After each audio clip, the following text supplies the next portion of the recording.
Hey, everybody. It is Monday, June 19th, 2023, and you are listening to episode 17 of Black Box Signal, a podcast with two guys who just rant about a bunch of stuff, and occasionally we talk about video games. Occasionally. I am your host, Chase Johnson, and always joined by my co-host, Brandon Gaston. How's it going? Oh, it's going, man. It's Monday. The old Juneteenth, baby. Yep. Happy Juneteenth. Happy Father's Day to the dads and yada yada yada. Yes, sir. Yeah. Did you have a good Father's Day? We always do dad talk on here. It's like we never mean to veer into it, but that's what we have going on. It's inevitable, with us both being dads. So Right. It's kind of a thing. Yeah, it was a good weekend, man. I took my kids out per tradition to the zoo, so we went and spent the day at the zoo, and that was a lot of fun. And then had our Dippin' Dots. That's really the only reason my daughter wanted to go, was to have Dippin' Dots. Nice. Both of my brothers pitched in and got me a really nice new disc golf bag. So naturally, we played two rounds on, what was that, Saturday? I was so tired yesterday morning from all that disc golf, but it was totally worth it. I had a lot of fun, enjoyed it. Got a lot of cool gifts, so I appreciate all that stuff.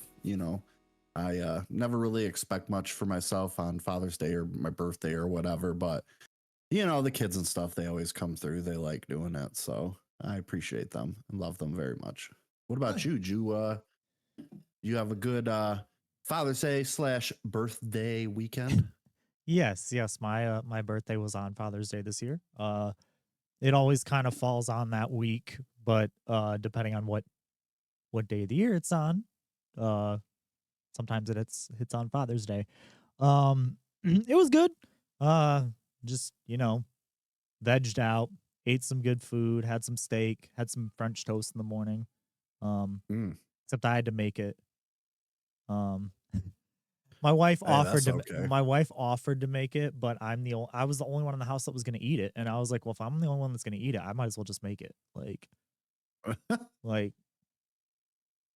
I can use a smaller pan. I don't have to get out the griddle, They just do it fry it up in a pan, I feel you. Did that. Picked up the Final Fantasy Pixel Remastered, which I haven't started yet. I'm gonna start that on stream probably this week or next week. That's kind of my plan.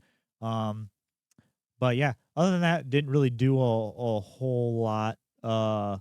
Messed with a bunch of more like audio settings. Nerdy talk again. You and your plugins and stuff, man. Me and plugins. Yeah. I got some fatherly tips from my dad, who's been huge music guy, about Sure. what exactly to do to voices, and I think I got it simplified and figured out. But yeah. I guess with that we could get into games, because there's really only two big games we've been playing. So yeah, why don't we go ahead and still didn't get any cool transition for that. But insert transition here. Yeah, in development. Graphic designers wanted, that will work for free. Because I'm broke. But yeah, so well, what have you been playing? Pretty simple. Well, as you know, my girlfriend did pick up Diablo 4, and I have been hooked. Dude, I'm telling you, that is like tap the vein. Like, I am ready. I managed. I was telling you earlier before we started the podcast. I managed to break away a little bit today for like an hour and played my Super Nintendo, but then I was like right back on it again. I mean, it's been so fun. So far, I've played the Rogue. Was my first character I made, a ranged rogue with like the bow and stuff. Because everybody like always plays melee, and I'm just like, nah, dude, I want to be like Legolas. You know what I mean? Just like Yeah, I pew always did pew pew pew. in 3, I always played the monk. I always loved playing as the monk. Um, do they have a monk-like class in this? I guess the closest would probably be Um, sorcerer, wouldn't it? so they have the barbarian now, which I looked at. I was thinking about playing that, but it seems a little too complex. Like it's a lot of micromanaging that I am like, nah, that is not for me, son. With all the different weapons, Right. because they have access to the most amount of weapons. They can hold 4 at a time, which is cool. And then depending on whatever skill you use, he automatically pulls out whatever weapon that you have equipped that corresponds to it. So that's kind of cool, I thought. Um, what else? They got the necromancer, which is what my second character is that I'm playing now. And I've been enjoying that a lot. And that's cool because like you can play minion heavy or you can sacrifice your minions so you have none and you get like just permanent buffs as long as you have them sacrificed. So that's kind of interesting if you want to go that route. Um, Jennifer's been playing the sorcerer. Obviously, I saw that. Yeah, I that's her saw that favorite on class. I saw that on uh, On Boomer Book. uh, an ice mage too, because who plays anything else? What are you, a scrub? Who plays fire? Get out of here. That's weak Yeah, sauce. I always played ice. So good call. Yeah. Yeah, for the Fire freezing I and the don't holds. I don't hate fire. It's just like if you're gonna give me the choice and limit me, I'm gonna pick ice. Like that's what I'm gonna go with. Well, yeah. Well, I remember in D2, like where it was not at was lightning. Lightning was utter garbage. I I remember it was know. not very And you'd good. think it wouldn't, because that would be like that's actually where my brain goes. Like almost like, oh, Yeah. like let me go with the lightning. But nope. I remember that Shoot a from D2 magical being bad. lightning bolt. Yeah, and it was utter garbage. Um, what else is there? I'm trying to think. Necromancer, rogue, barbarian, Sorcerer. uh, yep, sorcerer. Isn't there Oh, like a druid. there's druid? There's a druid. Druid's the last class. Isn't there like a And just they're a straight warrior class too? Like I that's the thought that. barbarian. Oh, that's just the That's the barbarian. I barbarian. could have sworn they had a paladin too, but maybe they didn't. Nope. No, not this time around. The druid's kind of interesting because you could be like a caster, or you can be like melee because they can transform into like a werebear or a werewolf, or you Right. could do like hybrid versions of that. Like I've That's read some stuff where they've got like a lightning werewolf build, and I'm like, what the yeah. fuck? In WoW, I like to play as the two that I like to play as once I got like better at the game. I like to play as a shadow priest, and then I would just like to play as some form of druid because druid kind of gave you the best of both. Yeah. Being able to like cast, but like I could turn into a big ass fucking bear and also just rip you to Mm-hmm. shreds. So And just maul people for right. sure. Yeah. Yeah. So yeah, that's been fun. Me, her, and her son, he was over for a little while, and we were 3-person co-oping on it for a while. But I've been playing online with a couple of my other friends and stuff too. And actually, this time around, storyline is actually pretty good. I've actually been like paying attention to it. Like now, this time around with my second character, all the stuff I've already seen, I'm just like skip, skip, skip. Right. But it's actually been kind of interesting this time around storyline, which I kind of like because we're big story guys. So the Right. story's actually been semi interesting. Like there's a what is it like an act 2? There's a kind of very reminiscent to God of War Ragnarok like kind of reference in there. I won't spoil it for anybody, but that's all I could think of when I seen this NPC you run into. I'm like, yo, this looks like some shit right out of Ragnarok.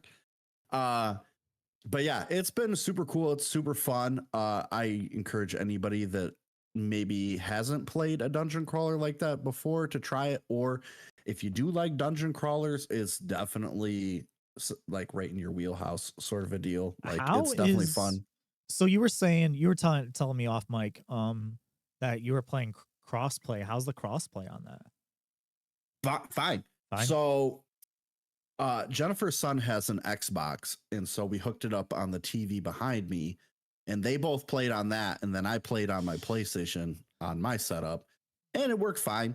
A couple of the guys that I'm in this like clan with, because you can make clans in it or whatever. I Oh, know at old least school. one of them plays on Xbox, and it's fine. I just plug my headphones into my controller. It's kind of it doesn't sound as good, but whatever, it works. You know what I Right. mean? Kind of a deal. Well, we're So also audio snobs. So yeah, I mean, there's that too. I mean, it's not really like, speaking of I tapping don't into want that to say, vein, I don't know if I want to say the quality's not as good. It's just it makes it really like low. Like it's very more quieted down, muted sound, I right, guess. right. But you know, like I said, when I'm playing with them, it's whatever. We're talking most of the time anyways, so I don't really care Yeah, too much, you know. So I hear you. And how's it been, you've been playing on PS5? How does it run on PS5?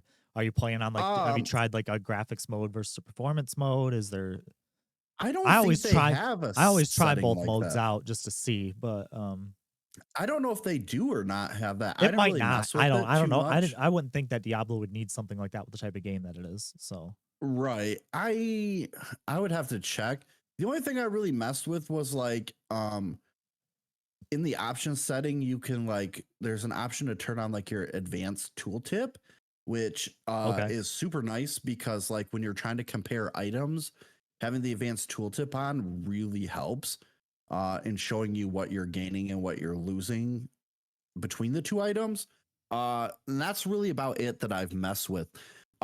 They have just straight up transmog in it now, which is cool. So Right. like, you know me, if I don't look good while I'm killing shit, I'm not having a good time. I don't want to look all wonky. Like I got like 5 pieces of armor that don't match, and I look like Right. a friggin' dipshit. Like I'm sorry, it just bugs Just me. So breaks your yeah, brain, yeah. they just have a straight up transmog system, and it's cool because like when you break down pieces of gear, um sometimes it'll add new transmogs in there, and you can just put it on there. You can color everything you want from like their color wheel they have, and so that's super cool. The character creation, it's I don't want to say it's minimalistic, but they do give you a little bit. Like you can do like your eye color, you can put tattoos on, do tattoo color, you can change your hair color, and like that's kind of it. It's not like super complex compared to some games, but I do appreciate having like at least 2 or 3 things to customize. So like I don't feel like I look like everybody else essentially. Right. And last question, since you have been kind of watching or have access to both, have you noticed any differences, major differences, I should say, between the PS5 and the Xbox version? Not really. Now here's my this is my thing. It's weird because I'm used to like the PlayStation button. So when I try to like mess with Jennifer's talent points and shit, I will It throws back you out off. of the window I'm in all the time or shit like that. Or like I try to pull up the map and I'm like, where the fuck's the map button at? Because on the PlayStation controller, your big touch screen pad, you just press it down and that's your um map. And then your little I always call it the start button, but like the 3 bar button or whatever, It's like I the guess. options or start button. Yeah. Yeah. That brings up like your inventory stuff. You still have your stash box, and that's linked to all of your characters, which is cool.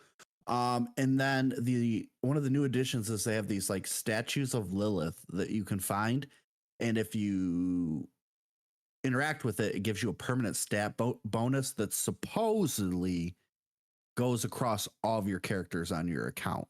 I'm not sure if that's really true or not, but supposedly, which is kind of cool. Um, and then the last thing I'll touch on is they have this new thing now called Legendary Aspects, which is kind of like an enchanting system. And so you can have certain amount of certain ones on, and they give you like cool things. So like my ranger has this one where like when I use my core skill, um, penetrating shot, it splits into like 2 other arrows. And so like when you shoot it and it goes through like, I don't know, 6 enemies, that then becomes like 12 or 13 arrows. So it's pretty sick. But yeah, they've got like cool shit like that. That you can either take from a legendary piece of gear and then it destroys it, but you get it, or you can do specific dungeons and they just reward you with the base value of it. So it's also got a low and high roll on your spells and stuff, like the abilities that they have on them, which the advanced tooltip also shows you. So it'll say like the ability, and then it'll say like, for example, 20 to 30. And then you're like, you look at your actual ability and it'll say 15. So it's like, oh, I got a lower end roll versus a god roll, as they would call it, like perfect roll. So yeah, Nice. it's been super fun. Nice. Well, what I've been playing, the only thing I've been Yes, I playing, want to hear about this. um, and it's not very long. It's still out right now. You guys go and check it out. And my stream of it last night is still up of part of it. I spent most of my time this week poking and prodding at the Final Fantasy 16 demo. Mm-hmm. So it's about like 90 minutes of the first 90 minutes of the game. Um so you I'm gonna just kind of go. I'm not really gonna go into story here. I'm just gonna go with the more mechanics. Um so it's really simple, really simplified combat. Um Square is your melee with Clive, your main character. Triangle is magic. Circle does this like I don't want to spoil the story aspect of it. So it's like a zip, kind of helps you close the distance if you're in a Okay. duel. And R1 is to dodge, and X is to jump. Okay. That's it. Super simple. But the combat is pretty flashy. You got a lot of combos. You've got special moves. The how the icons or the summons work in this game. I don't know if Mm-hmm. you've read up on it at all, but a person is the summon, so they kind of transform into that. Okay. So at least so far, from what I've seen. Um, so like they showed Titan, Phoenix, Shiva, and Ifrit in the demo. Um, Okay. you don't get to use them, but you see them in like cutscenes and parts of it. Um, it has a performance mode, and a graphics mode.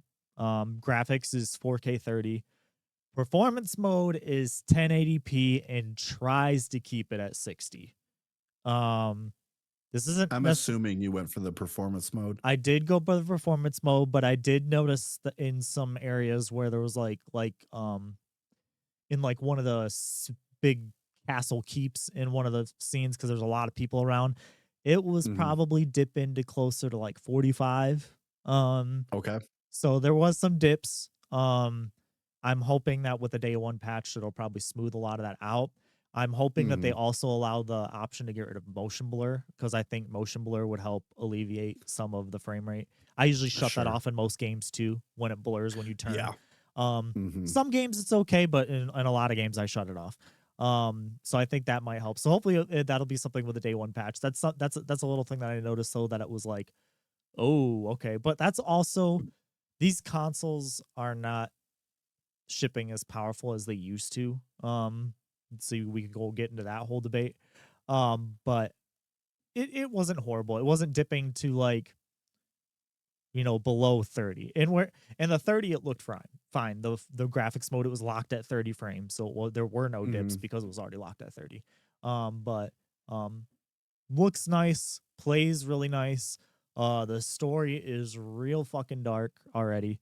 You're It's right on. definitely That's and my kind of thing. it's definitely an M-rated Final Fantasy, and it's cool because this is the first mainline M-rated Final Mm-hmm. Fantasy.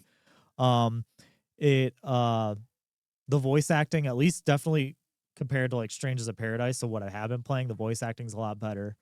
Um, so far, um, little bit of it's a little cheesy. It's going back to its fantasy roots, so there's no like sci-fi stuff, kind of like with Seven and all that. So it's just Sure. straight fantasy. So parts of it are a little cheesy, but it's like a cheesy that, like, if anybody else did it, I'd probably be like, but because it's Final Fantasy, they've been around for so long, it's like, all right, I'll give you Sure. this one. It's like Disney, when you've got that Disney cheese where like you'll put up with it because it's Disney, but if anybody else did it, you'd be like, no. So there's a. Well, you've got your good cheese too, because like with something being really dark, you got to have a little something to break it up too. So I can understand that. Right. And then, remember with Like a Dragon, they had that thing in it where like if you pause mid cutscene, you could like look up some lore that they dropped like in the conversation. Do you Mhm. remember when I was doing that? They put that mode in this because Okay. there's a lot of like warring kingdoms and stuff in this one. Um, you can definitely tell when Square Enix said we want you to use Game of Thrones as an inspiration. Even as someone who hasn't seen Game of Thrones or read Game of Thrones, you can definitely tell they used Game of Thrones as inspiration. I was also, because it's dark and it's me, I was getting Drakengard vibes, but that's just me. Um, it where was I going with this train of thought? I lost it. Squirrel. Squirrel. Anyway, it has this thing where you can pull up the lore, like different characters, different factions, and there's one that this is minor spoiler, but it's not really a big spoiler. That it's about Joshua, Clive's brother. Clive's the main character. Joshua's his younger brother. Talks about it when you first pull up his lore thing. It gives like a little backstory of like who he is and yada yada yada. And his bottom says something. He's like he's very fond of his brother Clive. Carrots, not so much. Like just randomly. Like I just like I'm like okay, I like that little like break in that like Mhm. just to be like okay, just randomly he doesn't like carrots. So that's kind of cool. The gameplay, like I said, super simple but also really satisfying. As you start to get more of the moves. Um, and Now, nope, would go you ahead. say it's more like everybody was saying that it's like playing Dante, or is it more like the combat that it was in 15, would you say? I would say it's more like seven, the seven remake. That's where Okay. I'd say the combat is probably most like because combat in that was a lot of like you're hitting square a lot to hit your attacks because it's Sure. selecting your ability. This is just squares attack, triangles, whatever magic you have equipped. Um, Okay. it depends on what blessing of an icon that you have. And when I say icon, that's the summons, and it's spelled sounds like the word icon, but it's spelled EIKON Yep. in the game. Depending on which blessing you have equipped determines which spell you cast, which part of spells. Like so, after the Sure. demo, in the beginning demo, you only have the blessing of the Phoenix, so you only have fire spells and fire related special attacks. But they did have a run that I didn't play all of because it does give some story spoilers, and it straight up says when you go into this in the demo, this is hours later in the game, but it's just to kind of give you a taste of where the story's going, which I didn't want to see. I was like, I don't want to see it, but it also gives you a taste of like where the powers will lead. And Hmm. in that one, I think it was I want to say it was a wind one, so I could cast Okay. arrow and do like the different like wind Hmm. stuff, and then the other one I believe was a water or ice one. So you Okay. depending on which thing you have equipped, which all you can do to unequip them is literally hit R2. It just swaps between them. Like you can just swap it Nice. real fast. Yeah, I'm really So it digging it feels so very far. fluid then. Yeah, yeah. Well, I really like what they've done with it so far. I like that the opening is like or the a lot of it's too, it's like really gory, which is weird for a Final Fantasy. I know that doesn't sound weird, like because it's not like overly gory in comparison to like modern games, but it's like for a Final Fantasy game, Yeah, like sure. yeah, that's what it is. It's like whoa, okay, we're going here. Like there's a part really, really, really early on in this demo. That like you just see like one of like your like dudes that is with you just gets crushed by a boulder. And like Oh, Attack you on see Titan you style, see it like right on. splat, like you see his remains just splatted on this rock, and it's just like, oh, they're not kidding when they said this is an M Oh, rating. oh, And I guess we really are going M here. and before he died, I'm pretty sure he was the guy that was going fuck, fuck, fuck, fuck, fuck, fuck. So yep, even with the language, they're like, yep, this is not like we're definitely going a different route. Even the menu music, the classic Final Fantasy jingle, of course, not the victory Yep. jingle, but the menu jingle. Mhm. It's Yep. like a minor version of it. So it's all like dark and eerie now. instead of Oh, like a dark remix of it. yeah, I'll have to Nice. send you the video of it. And then what was the other thing I want to say that kind of goes along with that? Oh, the victory jingle that's in every Final Fantasy. It's in there, but it's like yeah, it's in there, but Yeah, buddy. it's got its own unique flair to it, and it's super Awesome. over the top, and I love it. Well, It's so dumb. the victory fanfare, as it's typically called, is always over the top, and Yeah, that's what everybody loves about it. yeah, it's the best way I can describe it. It's got like a full blown choir singing it, Okay. it's pretty cool. Um, yeah, so I'm super stoked. That game's coming out Thursday. And yeah, I'm super Maybe I'll have to pick it up. I am real stoked. I was like trying not to get like this hyped about it because I knew I was going to be excited. I'm a Final Fantasy fan, but I didn't want to like, because we know how games can be. So I wasn't trying to get super hyped, but now that I played it, I'm like, oh, and Yep. Mm-hmm. there's so much like, just even in the demo, there's so much like backstabbing and stuff already, like in it. And it's just like, oh man, yep, sign me Yep. up. Yes. See, that is what I loved about Song of Ice and Fire, which is the actual book series that Game of Thrones is based off of. That's the thing I love the most about it is the machinations, bro. Like, motherfucker will stab a motherfucker in the back for a breadcrumb, bro. Like, Yeah. yes. Yeah. Oh, downright just Yeah. despicable shit, dude.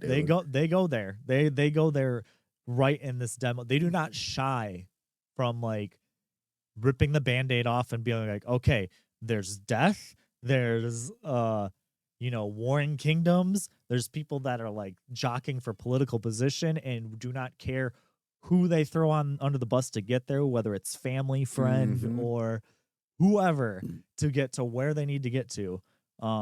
Yeah, so I'm already super intrigued. Super excited. I cannot wait to just play more. And the save carries over. So that's kind of cool. I don't know. I might still start it completely over. Just to see cuz it's not too far in. Um Sure. Maybe make some different choices or something. well, there's no really different choices to make. Oh, in the difficulty settings, I do appreciate this. They don't have a easy or hard mode. It's literally they're labeled story focused, action focused. So if you Okay. want like I played the first half of the game in story focused to see what that was like, and then I played the back half in action focused. Action focused isn't really that much harder, but story focused is pretty easy. Like it's very much like you don't have to worry about your gear as much, and you can just kind of focus. So that's really nice. The battles are still challenging, so they're not like complete like easy, but Mm-hmm. they're not like you're gonna beat your head up against them. I don't know what it will be like later on because again, opening 90 minutes of the game, it could get way harder. I think they may only have like one or two boss fights in the demo. But yeah, it was fun. I can't wait. I really can't wait. But yeah, Heck yeah. Look at how much you've been smiling this whole time I talking know. about it. I I know. can I'm tell, usually dude. talking shit about games, and here I am like, oh yeah, video 6 to games. midnight, baby. Video games. Yeah, video games.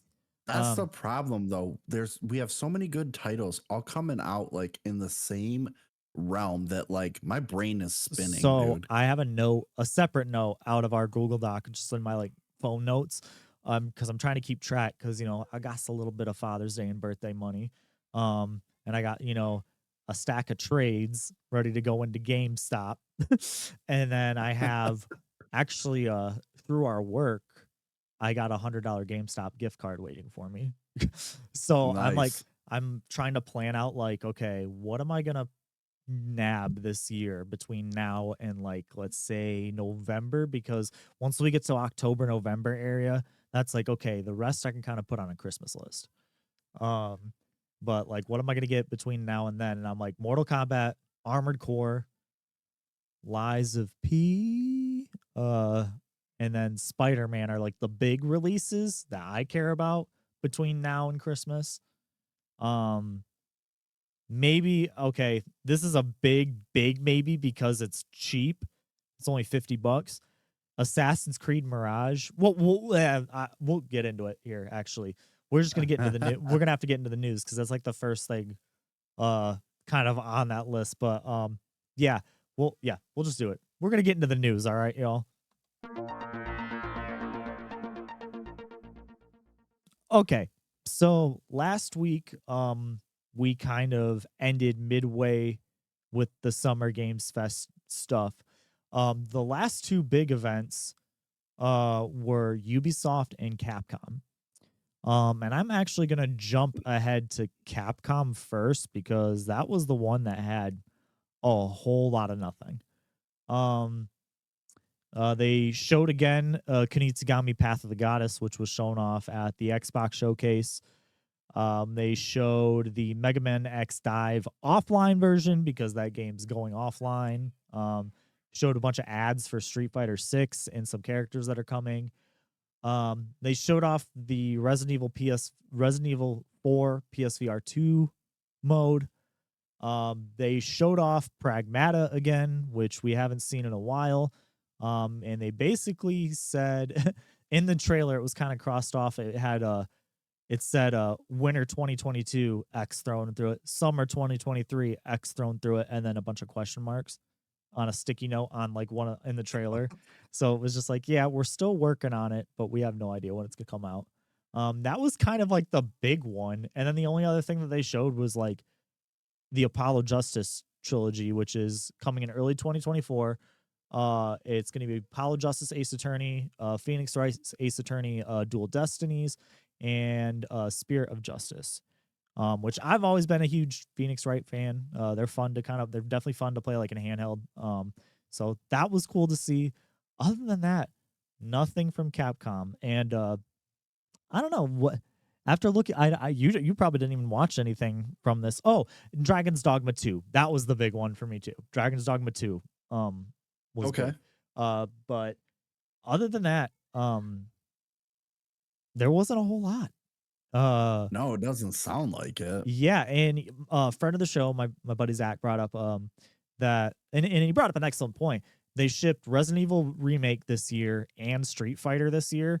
So they might not just have like a ton big wise to show because they just shipped those two big games. So when he Too brought big, that yeah, back to back. so when Mhm. he brought up that, I was like, okay, yeah, you know what, you're right. And they're probably gonna also work on like we said, DLC for they showed some DLC Sure. pipeline for Street Fighter 6, and stuff like that. But I don't know.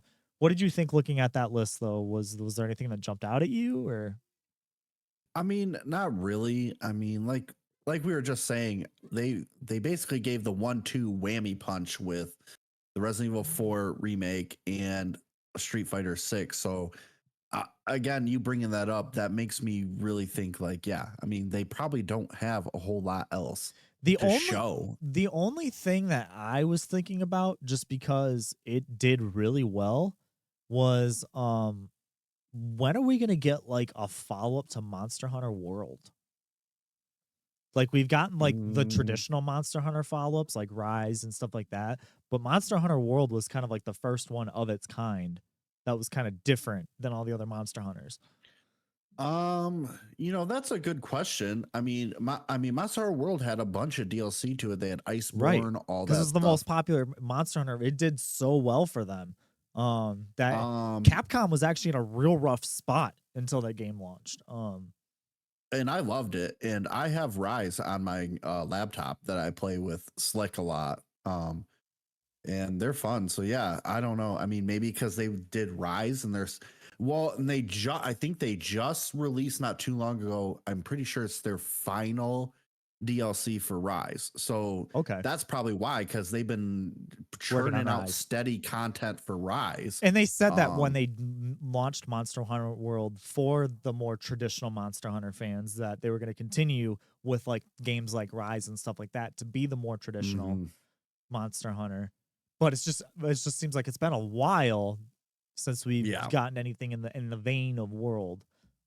So whether that's a World 2 or World colon subtitle or, right.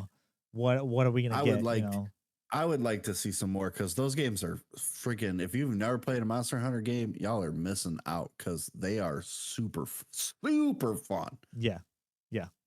And then the other one that was actually before this, uh, the Ubisoft Forward, Mhm. this one was a little bit better, but it was also a lot of stuff we already knew about.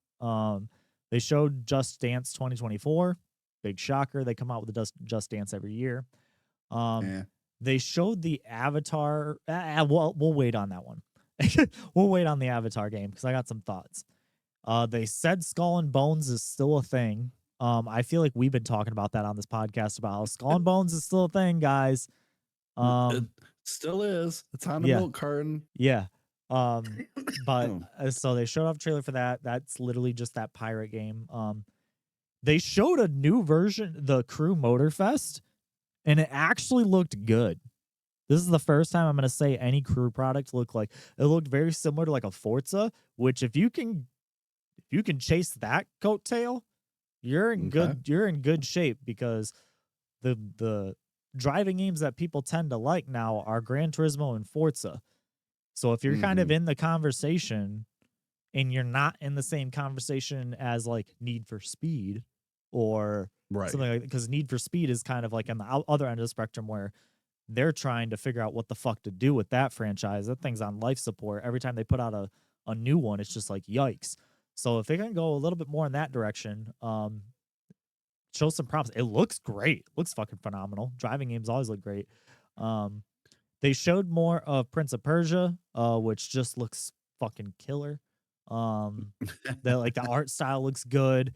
I'm glad that they're going back to like the old school like side scrolling concept. It's got like Yep. almost like a cell shaded look.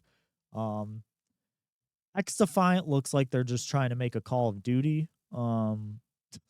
That I literally I look and it has the most generic fucking name, X Defiant. Like Oh and that's boy. launching here in the summer. Um, but the last ones that we'll get to that are the big ones are we'll start with Avatar Frontiers of Pandora. They showed off a good chunk of this game. And I'm not gonna lie, I am not the biggest Avatar person. I kind of glaze over when you start talking about the Avatar a little bit. But it is essentially an Avatar, a Far Cry game set in the Avatar universe, from what I gather. So you're like invading like human bases. Apparently you're one of the Navi that was raised by humans, like a child soldier Navi that was raised by humans to be a child soldier to fight against the Navi, but then woke up 15 years later and now are fighting with the Navi and are now fighting the humans. You're with me? Okay. Okay. So Sure. yeah. So that's the setup. And yeah, everything that I see so far is like, I mean, it looks pretty, because that movie looks pretty. But I'm already far cried out at this point. Just putting an avatar skin on it doesn't really do much for me. Do it. Doesn't do it for you. No, not at all. So suffice it to say, sorry, friend of the show, Dustin. um, and then let's see. They showed off more of Star Wars Outlaws. That game looks really cool. That was Awesome. the surprise to see uh from them. They showed off more of what that game's gonna be. You're basically like you're just some girl that is under circumstance on the run, and kind of just ends up getting into stuff. But that looks interesting. The Um, more and more I watch of that, like the more and more I'm intrigued and like I kind of want to play it, you know? yeah, it looks good. And then this last section, I don't know how I feel about this. They had an Assassin's Creed block. They closed with Star Wars Outlaws, but they had an Assassin's Creed block. The first one they showed was Nexus VR, which was basically a VR game that allows you to play as Ezio, the one from two. Uh, Okay. Then they showed another project called Assassin's Creed Codename Jade. I'm assuming that's the one that's going to be set in China. That would make That sense to me. sounds like it. They really, it was really brief. They glossed over it. And then the last one they showed was the one that's coming out this year, Assassin's Creed Mirage. Um, which is I found out is $50. So that's okay. And it plays like the old Assassin's Creed, which and is set in the same area. It's set in the Middle East like the first one. Um, I had heard that it's so supposed to be essentially like a spiritual remake of the first one. kind of because it has one of the characters that was in one of the other ones in like Origins or something like that. But it's yeah, it's set in that same sort of so like when I was watching the trailer for it, I'm not gonna lie, I'm weird when it comes to this, but my favorite Assassin's game still is the first one. The very, Oh very, yeah. very first one. And this had so many callbacks to that first one. Like even to the point where like your headquarters where you'd pick up your assassin targets where like you had to go through that hole in the roof. You're like, Yep. yep, it had that. Like it has all and I was like, you know, I may if I have extra money, I may give that one a shot because it has the old combat back where like I don't know how you fought in the old ones, but I counterattacked all the time. Oh, all the time. Where you just reverse and get that one hit kill if you timed it just right. And they Mhm. brought that back. Like I said, it plays like the first because they really changed the combat in Origins. Because they did one, the Ezio trilogy, 3, Black Flag, Unity, Syndicate, and those were all that style. Then they went to Origins, which was in Egypt, and then Odyssey and Valhalla. That was all that new, almost more like an RPG. Which I liked it story wise, but I wasn't really that big fan of like the combat stuff. The It was like combat. yeah, it was just kind of. I mean, it was good, but it wasn't what I came there for. They strayed further and further away from that, and now this first one's kind of getting back to that. And I'm super intrigued. I hope they allow you to like approach the assassinations in whichever way you want. Where like kind of like in the first one, you could poison them, Yeah. or you could do that. I want them to bring that back instead of having it be like a canned like cinematic that you have, or like there's a specific way. I want to be able to have some control again. Um, Right. but those were kind of the big things, and that's kind of the wrap up of Summer Games Fest. Um, of all the big events. Yeah. Um, All I'm saying is they better bring back the whole when you kill your target, you take the eagle feather and they dip it brought in that. their Yep, blood. they did that. In the scene where he ran it across the dude's neck and got the blood on Yes. the I feather. always Yep, thought that was and they had a super fucking ton of cool. callbacks to the first one. So like that had me like called me a sucker for a little bit of nostalgia, but that kind of had me going, Sure. uh but now that Summer Games Fest is over, I kind of just wanted to bring this up. Looking at the note of that I put together of everything, what did you think of it as overall? What did you think of it being like? This is kind of the first official year with no a first official year with no E3. Um, Honestly, I think they did good though, honestly. Like I mean, yeah, there's no E3, but like if when you look over the note though, they showed a lot of stuff, you know? So I mean, I think we're gonna be fine. yeah. That's my Um, take on it. I think, and if we're gonna poke and prod the whole console war debate, if we're gonna compare Sony to Xbox's showcase, I kind of think Microsoft kind of took it this year. Yeah. In comparison, they did what I said they should do: show games with viable release dates on them, and that's what they did. Um, Yeah. some Yeah. stuff is still PlayStation coming. was more showing off like hardware, like their VR and Well, all they're that stuff. showing off all their live service games. That's what it was. Is they were showing Right. more of that stuff where they had more of their bread and butter and Starfield. I mean, Starfield kind of stole the show for them. Um, which still looks really good. Still real upset that I might not be able to play that. Oh, that Fable trailer though, man, that got me going Yeah. hard. Yeah, that let's see what else really looked good. There was just a lot, man. There's a lot. It's good. What it's Hmm. saying is like I think video games are finally happening. We've had a slow start to this console generation, I feel. Yep. And I think we're finally starting to get to that point where like, all right, we got through COVID, obviously working through COVID, probably slowed a bunch of stuff down. Or definitely slowed stuff down, not probably. Um they got through that and I feel like we're finally getting to the end of that period of Yeah. yeah. Dark times. Yeah. Now we're bringing in the light, Yeah. Or something like that. and we eating Um good. We eating good, fam. Video game fam. We eating good. 2024. Slickhawk in the chat says, I feel E3 dropping is their own fault. Weren't trying to work with the times and stuff today. Yeah, for sure. We've talked about that before on this podcast. Like, especially with, companies being able to just put on their own event. Why spend the money? It's expensive to rent space for E3. Um, Yeah.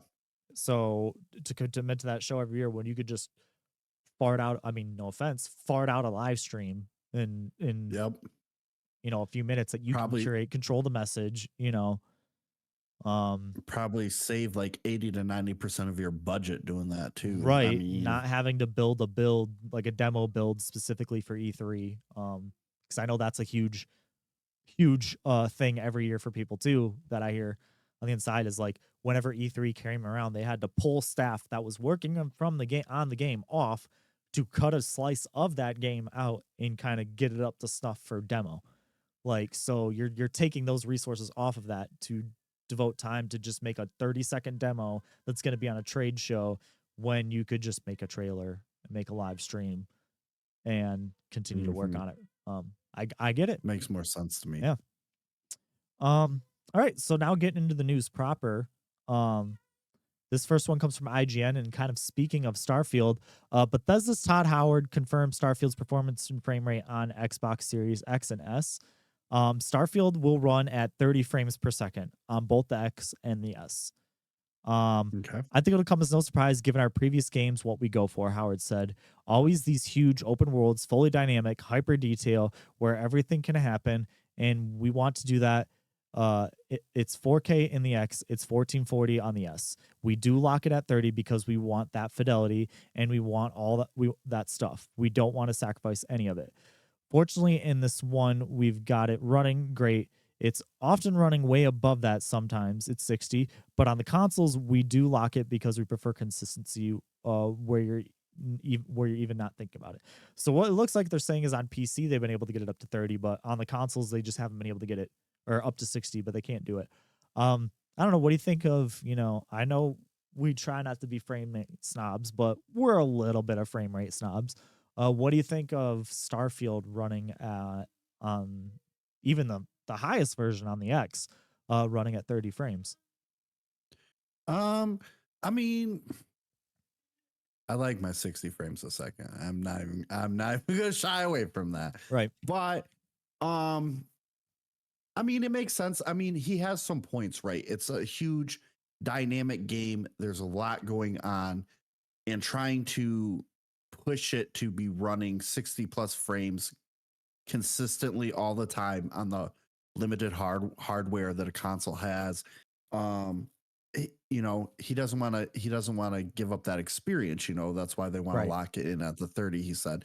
I mean, that makes sense to me, honestly, because I mean, that's just not going to look good when you're like at 60 and then it dips down to 20 and then it'll go back up to 40, then dip down to, you know what I mean? Like, to me, that's almost worse because now you're getting inconsistent frame rates and it doesn't matter Right. what the game looks like. That's going to make it all choppy and just, oh, Yeah, I'll take 60 any day, but I mean, like Zelda Breath of the Wild runs at mostly 30 most of the time, and it looks yeah, fine. I mean, there are yep, some games that like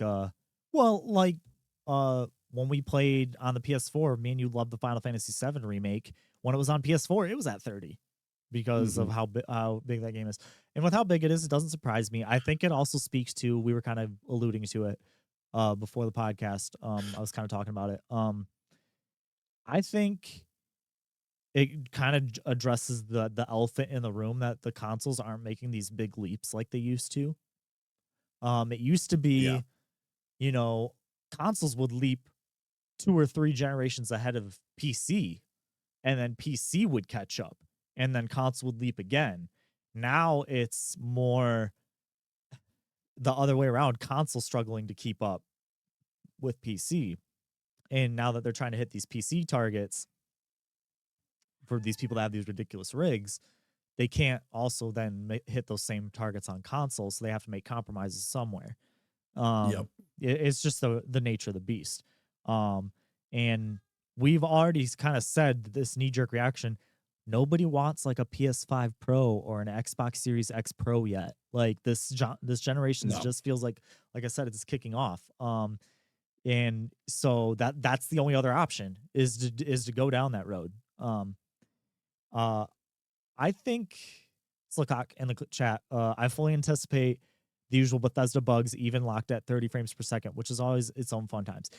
I said that last week. I was like, that is my concern. Is I say that I'm excited for this game with the reservations of, man, I hated how buggy Fallout 4 was when it launched. If it's that buggy, I will turn it the fuck off straight up. Like I'm not going to. I'm not doing it. I'm tired of Bethesda's broken ass shit. They can only get away with it so much for me.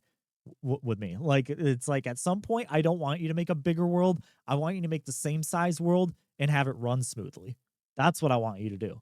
And he also says in Slickock in the chat, I also think them wanting to get above 1080p makes it a lot more difficult for them. If they want 1080p, they can make it yeah, definitely. If they locked it at 1080p, hell, if they even done 1440p, they could probably get 60 on the X. I play everything that I can in 1080p 60 or 1440p 60. I don't like if I can get 60, I won't do 4K. Straight up. But I get it. They kind of want their artistic direction. At the end of the day, video games are art, and their direction that they see that they would rather not sacrifice that. And if they can't even get it to run at 30 frames, 60 frames per second at 1440p, then maybe they should just leave it at 30. Period. Yeah. And then kind of piggybacking on that, this next story comes from GameSpot. Phil Spencer says don't expect a new Xbox anytime soon. In a recent interview, Xbox Phil Spencer says Microsoft is pretty set on the hardware they have. They said that they may release something like bigger storage down the line, but as far as like how we got the Xbox One X, Xbox One X, and we got the PS4 Pro, we might not see that just yet. Which makes me happy on the Microsoft front, but the jury's still out on the Sony front. I don't know. Are you? Yeah. We kind of just both talked about this, so I don't really need to ask your thoughts, but you're not ready for another console or a half-step console. No, not at all. I mean, I can see towards the end of the cycle, sure. Like Right. 2/3 of the way in, but we're not there yet, I don't think. Or like a slim version of these consoles, because I still stand by that. I hate the way the fucking PS5 looks. I fucking hate it. It's ugly. It doesn't fit anywhere like properly. Tell me when I'm telling lies, to quote CM Punk. Like it doesn't fit anywhere. I showed you. When I sent you remember when I said I was gonna buy that skin for mine that actually takes the stupid fins off. Like it actually makes it like shorter so it can fit. Yeah, I hate the fucking way the PS5 looks. Bro, it's just a Buster Sword. Leave it alone. It's not even that. It's fucking Seto Kaiba in the season 2 of Yu-Gi-Oh with the white jacket. It's fucking bro. It's Perfect Cell's head. Yeah, it's fucking that was my favorite one. It's the fancy Wi-Fi router. I hate it. It like I can't. It is obnoxiously big. I will not lie to you there. Yeah. But I mean, the Xbox Series X isn't any smaller. It's just a big mini fridge. That's square. True. I would rather have a mini fridge because at least I could fit it somewhere versus this weird fucking. All right, well, whatever. Guess I'm not an engineer. V-neck looking motherfucker. Yeah, no shit. Right. Next story comes from The Verge, kind of going back in the Microsoft block. And the same story that we talk about every week. It's time for I got to get a separate sound button for just the Microsoft Activision acquisition watch. You need to have like a separate button just for that. Um, Yeah, no shit. U.S. judge temporarily blocks the Microsoft attempt to block the Activision Blizzard, or by Activision Blizzard. The FTC asked for a preliminary injunction, and a judge is blocking the deal until the court can decide yes or no. Um, yeah. So we were kind of talking last week about how, you know, it was approved in the EU. The UK is sticking to its guns to block it. Activision is going as far as to possibly leave the UK. And then we said, what will happen? We'll have to see what we do. And it looks like we're following up with we're gonna pursue blocking it. I don't know what does that. What do you think? Do you think it still goes through? Um, I still honestly think it's gonna go through. I mean, everybody's trying their Me too. damnedest to stop it, but I mean, you're just delaying the inevitable. I Let's be mean, kind real. of also like I said last week, if they were willing to cut business in the UK, like move all business out of the UK, still sell to the UK, but move all like offices and businesses out of the UK just to skirt around this, I feel like they're in it for the long haul. They're at least gonna put up a fight, like Yeah. before all is said and done, to get this. Because like I said, also too, a lot of people we don't think about this, but I brought it up on a couple episodes. They also own King, and that's Candy Crush. So Yep. we've got Candy Crush, we've got Call of Duty, we've got Blizzard's catalog. Microsoft sees that what all this trouble that they're going through is going to be worth it in the long run. If they can, Oh if yeah. they can get it to go through. The old dollar signs are just raining, you know. Right. Mm-hmm. So I still think this is going through because all this means is it's still going to go to court. Like all this, that's all this means. Everyone, I saw a lot of people on Twitter, like, a lot of fanboys, Sony fanboys, being like, yes, it's blocked, it's over. And I'm like, no, it's not. No, it's not. It's just legal mumbo jumbo. They're tying it up in the courts. It'll go as long as Microsoft wants it to go. I Which remember I don't see them just dropping it, I you can't know. remember what company it was, but they were just talking about it on another podcast I listened to where it was another tech company buying another one and they dropped out because the litigation just took too long and it was getting too costly. But they were not a company the size of Microsoft. Yeah. So Yeah. yeah, so I Yeah. could totally see Microsoft sticking it out for a while before they just give up on, but I don't see them giving up. I Right. see this going through whether it takes till the end of this year or next year or I I I I don't they have a limit though? I think they actually might only have till the end of this year to get this to go through though. I don't know. I'll have to look into that. But yeah, I don't think they're going to be able to tie it up for another 6 months, though. I highly that's doubt true. that. Yeah. Especially yeah, with the money that And I can just see it now. The people at Microsoft are like, "Oh, you want to try and wait us out? Sure, go right go ahead. right ahead. Yeah. I will wait here all damn day." Right. And what could that also lead to? That could lead to like Microsoft going as far as to being like, I don't think they'll do this, but could you see them? Wouldn't it be wild if they're like, well, we'll just move all business out of the United States too? Oh, dude, you read my mind. I was I thinking mean, that already I myself. would think, no, they wouldn't dare do that. But at the same No, time, I'm thinking but they're just said they're willing to do it in the UK, and yeah, the UK is not as big as the United States, but economically, but it's still it's still an entire country. So yeah, yeah, I will have to, as we always say, continue to keep our eyes on this. yeah. As we have since the beginning of this podcast. Last few stories here. So this comes from Polygon. Call of Duty has been rolling out a bunch of skins for the top streamers. Um, and basically, long story short, one guy by the name of I've heard of his name before, but I don't know who he is. By the name of Nick Merckx. Nick Merckx, yeah, he's I pretty big. guess he recently said something on Twitter. Um, and that was like super homophobic. And uh, basically, Activision decided to pull his skin which I say good on him. But then the other popular streamer, Tim the Tatman, asked to have his skin removed in solidarity with his friend. And I'm just Yeah. like, bro, that's the hill you want to die on? Like, you I want to mean, side, like, I have friends that have said shitty things, and I say, sorry that my friend said something shitty. I don't say, I stand with my friend who said something shitty right. and hasn't apologized for it.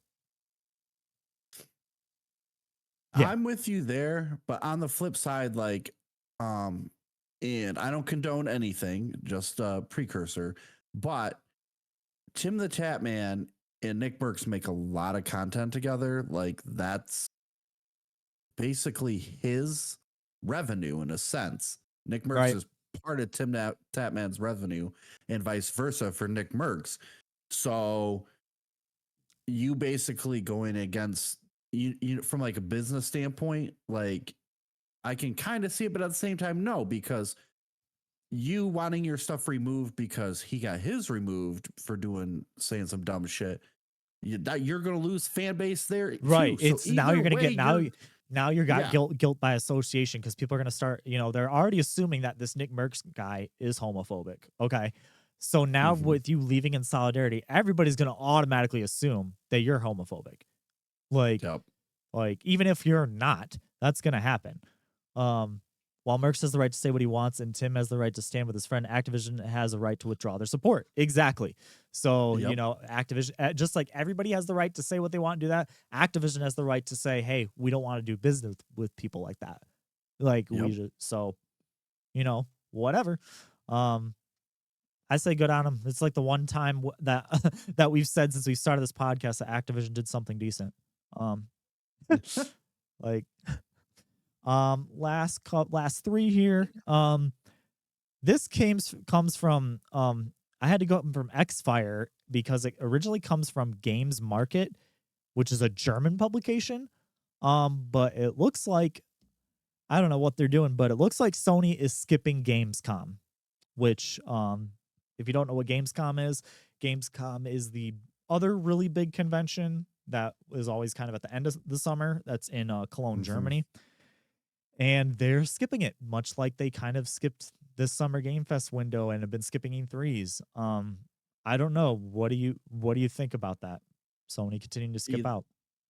Either A, they don't have anything to show, or B, they just really don't give a shit. I mean, I'm thinking it's more the former, that they probably just don't have enough to show, to be honest with you. Yeah, That's my thing. yeah, that kind of worries me a little bit because it's like the same thing with Well, Xbox. yeah. Like it kind of worries me when Xbox Yeah. didn't have much to show. Now it's like the same thing. It's like they have Spider-Man as far as the first party stuff. I know Sony, believe Dustin even talked about it. Sony Santa Monica is working on something else other than God of War because they're taking a break from it.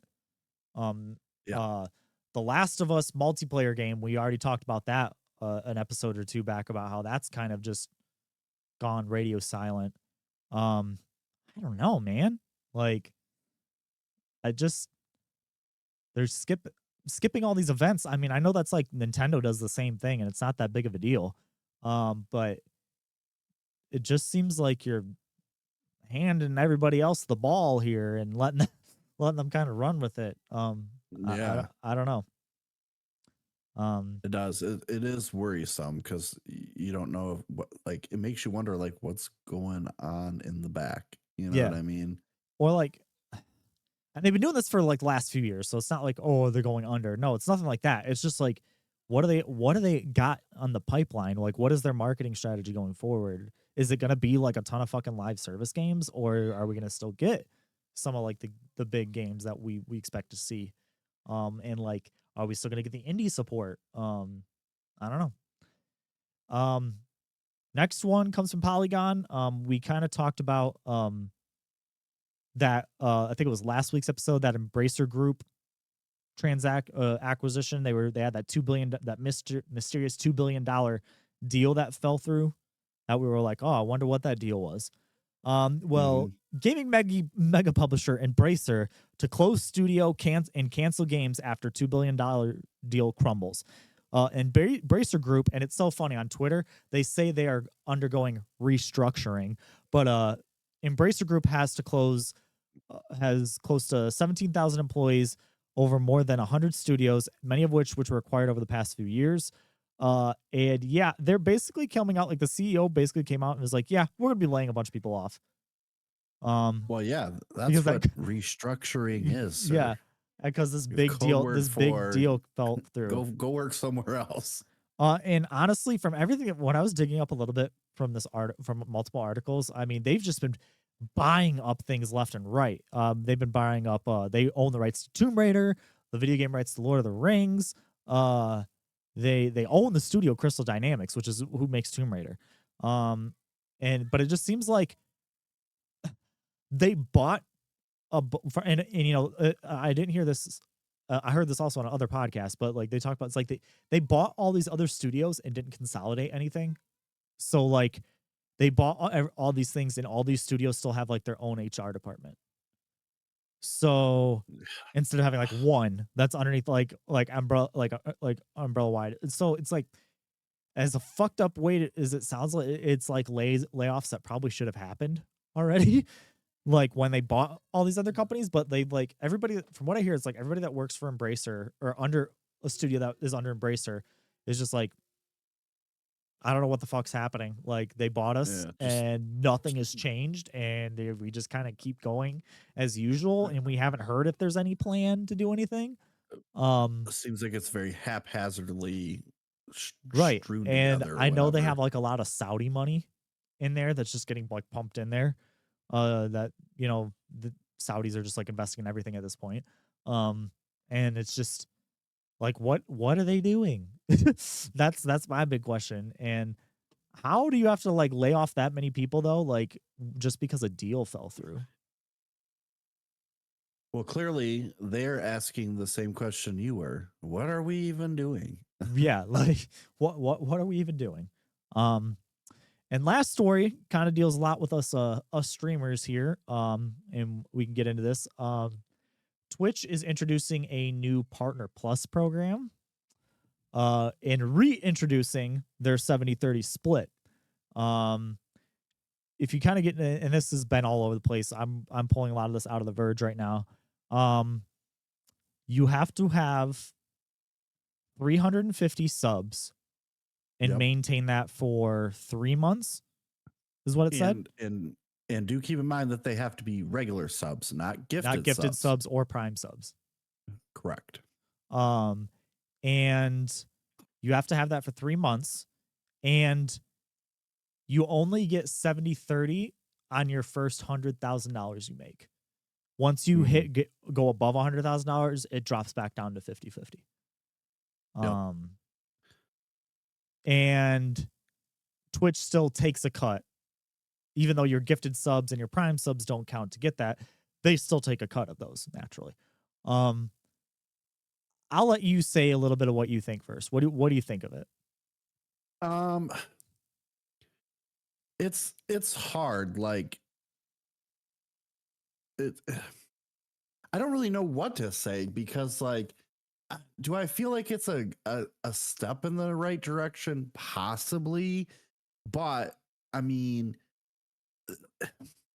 so you're not going to count the gifted subs, you're not going to count the Prime subs, but you're still gonna take the cut, chisel off of that. And so the 70-30 split is not too big of a deal, because like a lot of people go, oh, it's the first 100,000. A lot of people probably aren't making 100,000 a month. Let's be real. Yeah. So 70-30, if you a lot of people are probably that, not getting 350 subs like that either, like every month. Like 70-30 is pretty good for a lot of people, because I mean, if you're making 70% of 100K, that's pretty good. But I mean, it could be better, because you know, you could be getting 70-30 of your Prime, for example, subs and shit too. YouTube and even Facebook gaming, they offer 70-30 flat out the door, whoever. like Right. whoever qualifies to get into their program anyway. Like Right. they're just 70-30 across the board. We talked about Kick and they're 95-5. But we already talked about how that place is kind of a scam. Why Right. they're 95-5. But here's my other thing too. Like I kind of get the Prime subs, right? Because realistically, they lose mad money on Prime subs all the Yeah, day. They do not make no money off of Prime subs. That is a straight L for them.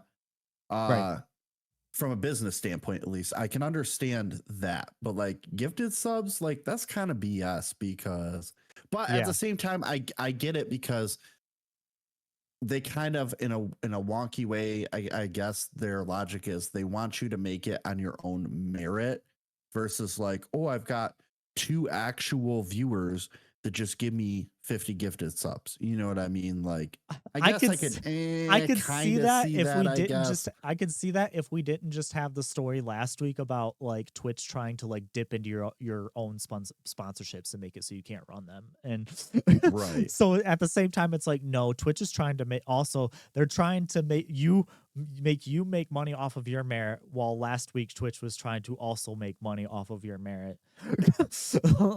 Like more than what Yeah. they should. So I don't know. I still think this is just the death throes of a platform trying to like figure out what they can do to please their base because people are still flocking in droves to YouTube.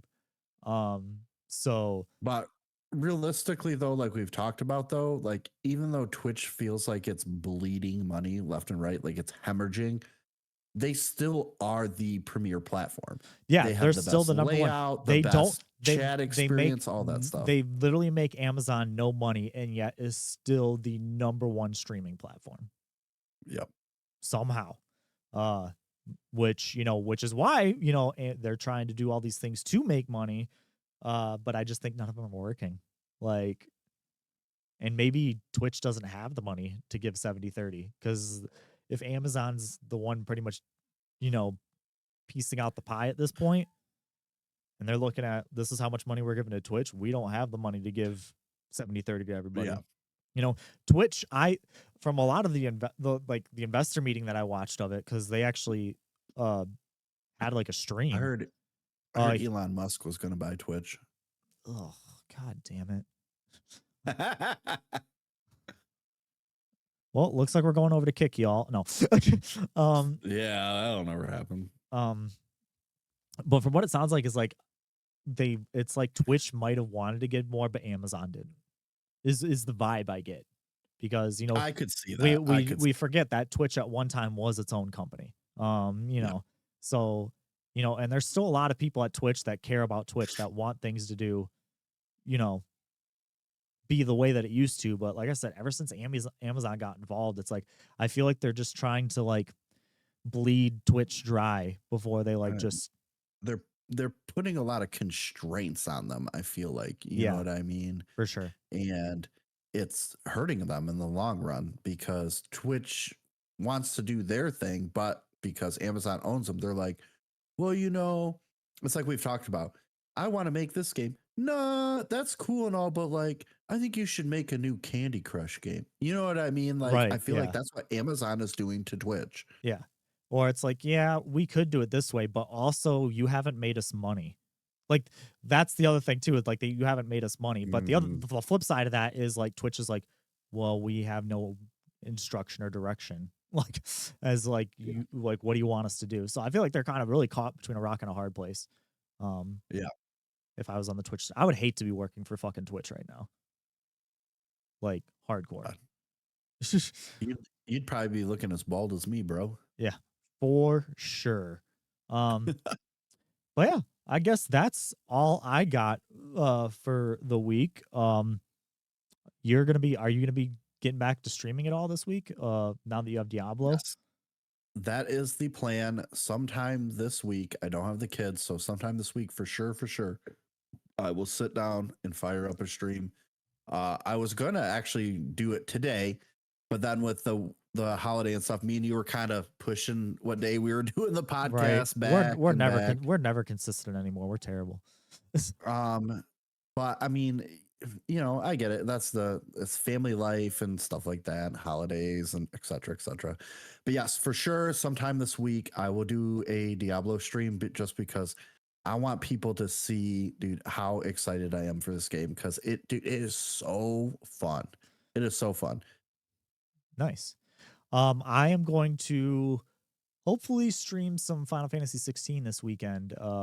Picking that up, big release weekend. I'll probably try to stream it from the beginning. I've now picked up the Pixel Remastered, so in between everything, all the big releases that I can pick up, for the first time ever, with a lot of these games, I am going to be playing through Final Fantasy 1 through 9, just start to finish.